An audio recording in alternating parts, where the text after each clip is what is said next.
Welcome to the first episode of a video series on workplace motivation. In this video, I will share 10 important and sometimes surprising lessons I learned that will challenge your preconception and offer practical tools to energize your teams. So, let's begin.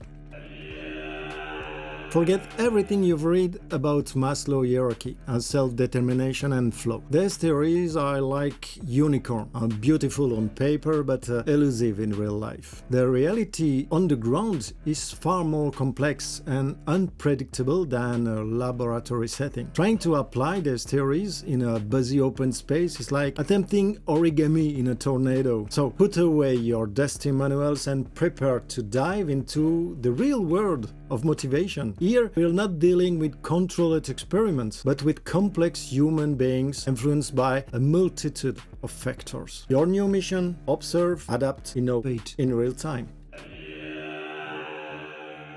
Surprise! It's technically impossible to motivate someone else. Motivation is like a secret garden that only the individual can cultivate. Our role as leaders: to be extraordinary gardeners of inspiration. We don't motivate, no, we stimulate. And this nuance completely changed our approach. Instead of trying to make plants grow faster, we create an ecosystem conducive to their natural flourishing. As a leader, you can't directly plant in your team members' inner gardens. However, you can create ideal conditions for them to thrive. Provide rich soil with a stimulating environment. Water regularly with constructive feedback. Let in the light by offering growth opportunities, and protect them from pests by effectively managing obstacles. Your mission: become the best gardener of motivation. Create an environment where it can naturally germinate and flourish.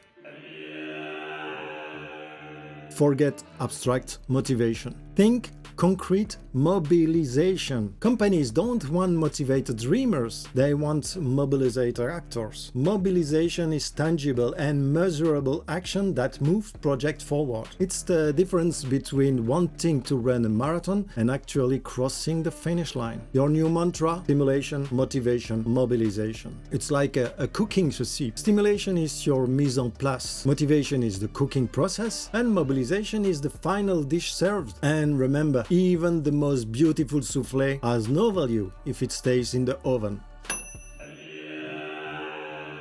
Exit the obsessive quest for individual motivation. Enter super team motivation. Imagine your team as the Avengers. Each has their superpower, but it's together that they save the world. Focusing on each individual separately is like trying to win a football match by only coaching the goalkeeper. Focus on the collective dynamics and let the magic happen. Create an environment where everyone feels part of a whole, where the strength of some compensate for the weakness of others. It's the all for one, one for all effect. And if a team member has some low moment, don't panic. The group acts as a safety net, absorbing individual fluctuation to maintain stable overall performance.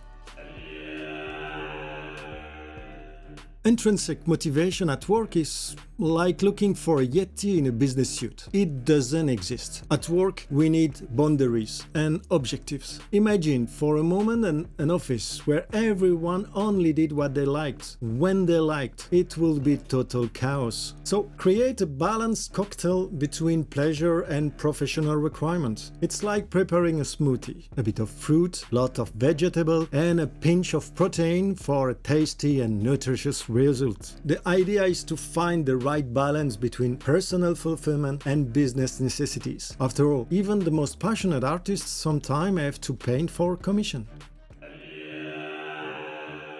Discover the hidden superpower of motivation: social influence. It's like the Force in Star Wars, invisible but terribly powerful, and no need to become a manipulative guru like Darth Vader. Simply use group dynamics to positively stimulate your teams. Social influence is understanding that we are all interconnected and that our behaviors influence each other. Use this power to create a positive and motivating company culture. Organize team challenges, celebrate collective successes, encourage knowledge sharing. It's like like creating a wave. Once launched, it carries everyone in its momentum. However, be careful not to fall to the dark side. Social influence must remain benevolent and ethical. Your goal is to elevate the entire team, not create an army of obedient clones.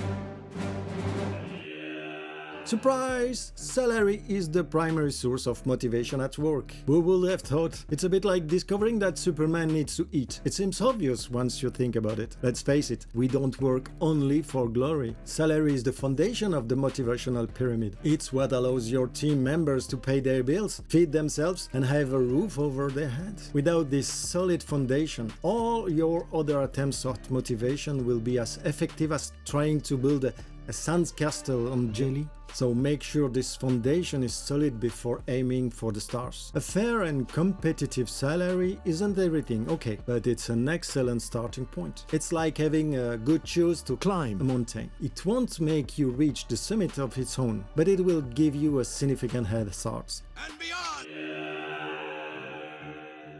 Herzberg offers a fascinating insight. Salary can be a source of dissatisfaction, but not necessarily a source of motivation. It's a bit like the weather. Bad weather makes us unhappy, but sunshine doesn't necessarily motivate you to climb Everest. This theory teaches that there are two types of factors at work. Hygiene factors, which when absent or deficient create dissatisfaction, and motivational factors, which when present create satisfaction and motivation. It's like having a car. Good maintenance prevents breakdowns, but it's the fuel that makes you move forward. For a winning strategy, first make sure the basics are solid, and when the satisfaction is good enough, focus on the factors that will really motivate your teams.